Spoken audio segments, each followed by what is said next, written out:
Bring it out. I don't know how Matt's going to top that. He is in a rather lovely place at the Beamish Museum in County Durham, and he's been dressing up for us all morning. I'm sure he'll continue to do so.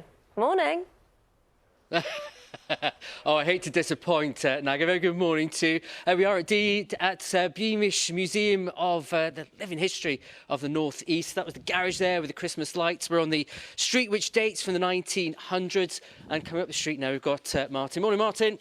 He's delivering all the groceries from the co-op here, which has, of course, its grocery store. It's got its drapery as well, and the hardware. Now, the Beamish is set across 350 acres in total, and it has 9 different zones dating back from 1820. But who better to tell us all about it is Rosie Nick at Beamish. Mike's up. Apologies there. Some technical problems, obviously, with Matt in County Durham. Oh, I think he's back. Let's see if we can jump in with him. He's with a guest. Hi, Matt. Ordinary life in kind of social history and industrial history of people of the Hi, North Naga. Sorry, we just had a little technical thing there. Quickly tell us about why Beamish is here. We've been here for over 50 years and we tell and collect the stories of everyday life in the North East, ranging from the Georgian era right through to the 1950s. And, of course, we're celebrating Christmas right now, aren't we, here at Beamish. How has Christmas changed over the years? We stretch all the way back to 1820, don't we? We do, and we think that Christmas is all about tradition and doing exactly the same thing year after year, but actually it's really a season in flux all the time. In the 1820s, it's all about hospitality, and you might go to a different party every day for all 12 nights of Christmas. By the Victorian era, it becomes really about real focus on family. By the end of the era, commercialism starts to come in. There are things that we need to buy: crackers, cards, the right presents, the right decorations.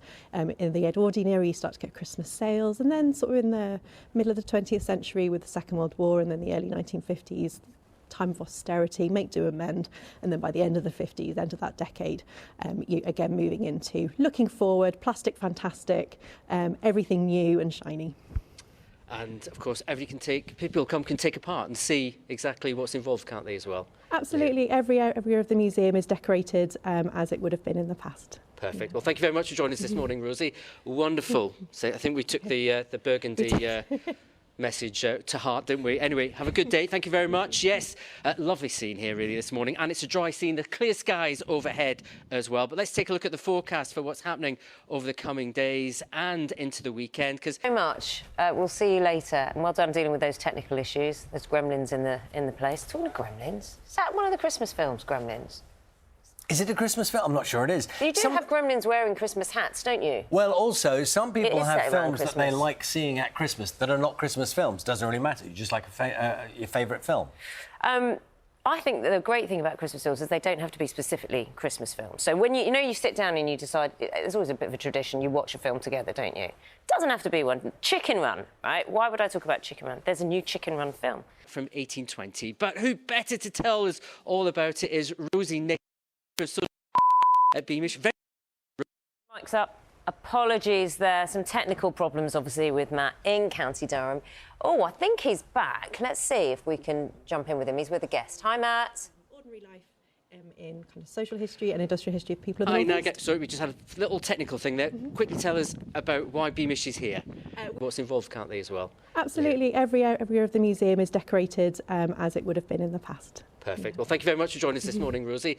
Wonderful. So I think we took the burgundy message to heart, didn't we? Anyway, have a good day. Thank you very much. Yes, lovely scene here really this morning, and it's a dry scene. The clear skies overhead as well. But let's take a look at the forecast for what's happening over the coming days and into the weekend, because into the weekend we are likely to see more in the way of milder conditions push our way, but there will be a bit of rain at times. More in the way of milder conditions push our way, but there will be a bit of rain at times in the north and the east of the north and west of the country.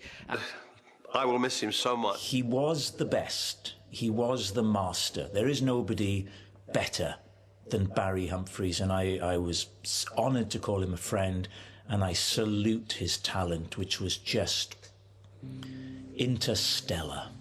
The Prime Minister, Anthony Albanese, said this comedic giant brought such joy to every part of Australia. May our gladioli bloom in celebration of his memory. Dame Edna Everage! Outrageous suburban housewife who would define his career. Well, he captured who we were and he took us to the world and everyone got to laugh and get our humour. An icon. It's a bit like the Majesty the King. His Majesty was a great admirer of Barry Humphries. King Charles said in a message that Barry Humphries was a cultured and erudite man. Dame Edna, an outrageous suburban housewife who would define his career. Barry Humphries was one of the funniest people in the world, but you all know that. But he's also one of the kindest and most generous person to me.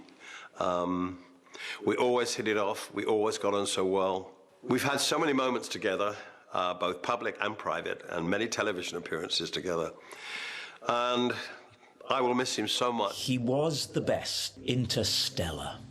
The Prime Minister, Anthony Albanese, said this comedic giant brought such joy to every part of Australia at the Sydney Opera House. Life was so sunny and a great performer celebrated. Actually, I always used to feel Dame Edna Everage brought that Christmassy feel to things. Do you know what I mean? It felt like a real celebration, didn't it? It really Always, did. always. Wonderful. It's a great performer. We're enjoying feeling cosy in our Christmas home. Where's the fire? Is it just over here, isn't it? You see the log fire there? It's getting you in the spirit. What do you think of that it? fire? Do you like a log fire, an open fire? I do. I think it's a wonderful thing, and it all looks very festive. How does it compare, do you think, to where Matt is this morning? Do you know what? Wow, come on. That is it. You got a serious fire there, Matt. You always have to go one better, don't you? I like the Christmas jumper, by the way. Well, we're getting all festive, aren't we? Just over a week to go now. A very good morning to you all. We're in Beamish this morning, the Living Museum of the North East here in County Durham. We're in a house from the turn of the century, early 19th.